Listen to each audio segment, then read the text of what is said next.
Rick Riordan presents Dragon Pearl by Yoon Ha Lee. 1.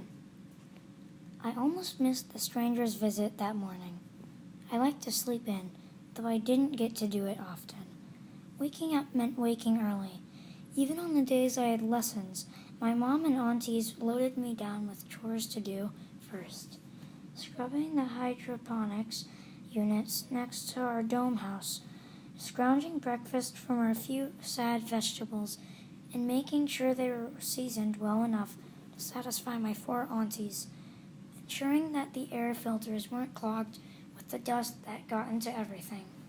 I had a pretty dismal life on Jeonju. I was counting the days until I turned 15.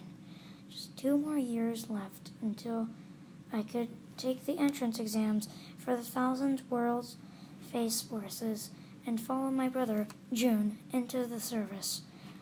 That was all that kept me going. The day the stranger came, though, the day was different. I was curled under my threadbare blanket, stubbornly clinging to sleep, even though light had begun to steal in through the windows. Then my oldest cousin Bora's snoring got too loud to ignore. I often wished I had a room of my own, instead of sharing one with 3 cousins, especially since Bora snored like a dragon. I kicked her in the side. She grunted but didn't stir. We all slept in the same shabby quilts, handed down from my ancestors, some of the planet's first settlers. The embroidery had once depicted magpies and flowers, good luck symbols. Most of the threads had come loose over the years, rendering the pictures illegible. When I was younger, I'd asked my mom why she didn't use charm to restore it. She'd given me a stern look and explained that we'd have to redo it every day as the magic wore off. Objects weren't as susceptible to charm as people were. I'd shut up fast because I didn't want her to add the chore to my daily roster. Fortunately, my mom disapproved of charm in general, so I hadn't gone any further. All my life, I'd been cautioned not to show off the fox magic that was our heritage.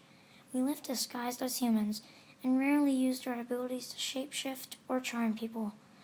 Mom insisted that we behave as proper, civilized gumiho, so we wouldn't get in trouble with our fellow steeders, planet-bound residents of Jeonju.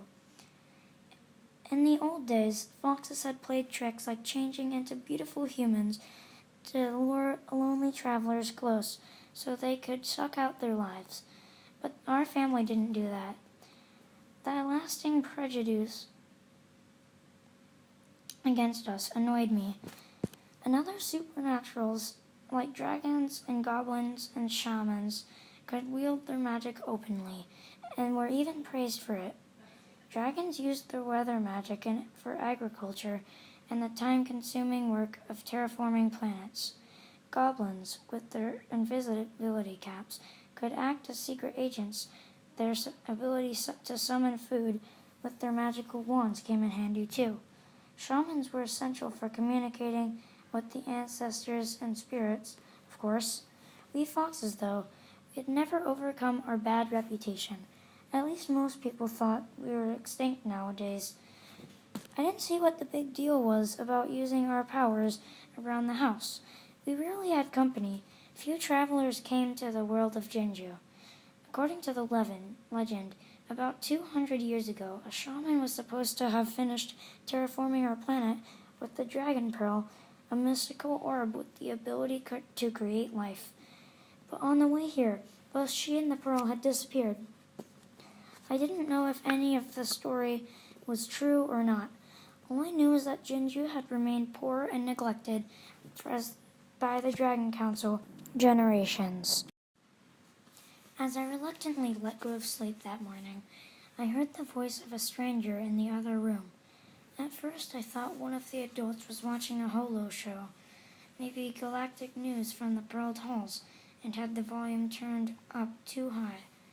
We were always getting reports about raids from the Jeweled Worlds, from the Space Force's heroic efforts to defend us from the marauders, even if Jeonju was too far from the border to suffer such attacks. but the sound of her holo unit always came out staticky. No static accompanied this voice. It didn't belong to any of the neighbors either. I knew everyone who lived within an hour's scooter ride, and it wasn't just the unfamiliarity of the voice, deep and smooth, that made me sit up and take notice. No one in our community spoke that formally. Were we in trouble with the authorities? Had someone discovered that fox spirits weren't a myth after all? The stranger's voice triggered my old childhood fears of our getting caught. You must be misinformed. That was Mom talking. She sounded tense. Now I really started to worry. No mistake, the voice was saying. No mistake what? I had to find out more. I slipped out from under the blanket, freezing in place when Bora grunted and flopped over. I bet starship engines made less racket. But if the stranger had heard Bora's obnoxious noises, he gave no sign of it. I risked a touch of charm to make myself plainer, drabber, harder to see. Foxes can smell each other's magic. One of my aunties described the sensation as being like a sneeze that won't come out, but my mom might be distracted enough not to notice. How is this possible? I heard Mom ask. My hackles rose. She was clearly distressed, and I'd never known her to show weakness in front of strangers. I tiptoed out of the bedroom and poked my head around the corner. There stood Mom, small but straight-backed. And then came the second surprise. I bit down a sneeze. Mom was using charm. Not a lot, just enough to cover the patches in her trousers and the wrinkles in her worn shirt, and to restore the color to a richer green. We hadn't expected visitors, especially anybody important. She wouldn't have had time to dress up in fine clothes she saved for special occasions. It figured she'd made an exception for herself to use fox magic, despite the fact that she chastised me whenever I experimented with it. The stranger loomed over her. I didn't smell any charm on him, but he could have been some other kind of supernatural, like a tiger or goblin in disguise. It was often hard to tell. I sniffed more closely, hoping to catch a whiff of emotion. Was he angry? Frustrated? Did he detect Mom's magic at all? But he held himself under such tight control that I couldn't get a bead on him. His clothes, finely tailored with a burnished bronze-colored fabric, were all real. What caught my eye was the badge on the breast of his coat. It marked him as an official investigator of the Thousand Worlds, the league to which Jinju belonged. There wasn't literally 1,000 planets in the league, but it encompassed many star systems, all answering to the same government. I'd never been off-world myself, although I'd often dreamed of it. This man might have visited dozens of worlds for his job. Even the government. More to the point, what was an investigator doing here? I could only think of one thing. Something had happened to my brother June. My heart thumped so loudly I was sure he and Mom would hear it. Your son vanished under mysterious circumstances, the investigator said. He is under suspicion of desertion. I gasped involuntarily. June? Deserting? That's impossible, Mom said vehemently. My son worked very hard to get into the Space Forces. I didn't need my nose to tell me how freaked out she was. I remembered the way June's face had lit up when he'd gotten the letter admitting him to the academy. It had meant everything to him. He would never run off. I bit the side of my mouth to keep from blurting that out. The investigator's eyes narrowed. That may be, but people change, especially when they are presented with certain opportunities. Opportunities? Mom swallowed and then asked in a small voice, What do you mean? According to the captain's report, your son left to go in search of the Dragon Pearl. I wasn't sure which stunned me more, the idea of June leaving the Space Forces or the fact that the Dragon Pearl might actually exist. The pearl? How? My mother asked incredulously.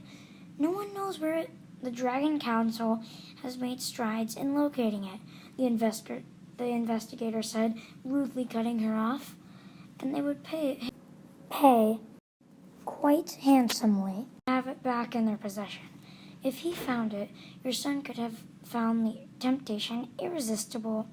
No, I knew my brother wouldn't risk his career by trying to cash in an artifact, even one as renowned as the Dragon Pearl. Mom's shoulders slumped. I wanted to tell her not to believe the investigator so readily. There had been some other explanation.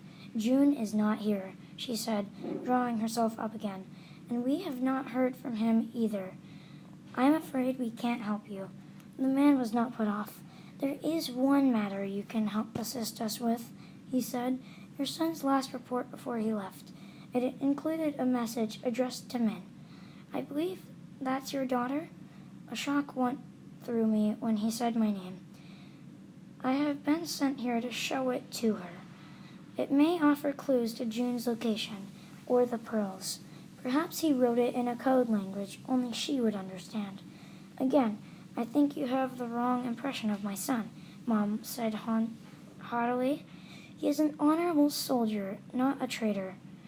So you say, but I am not leaving these premises until I have shown Min the message.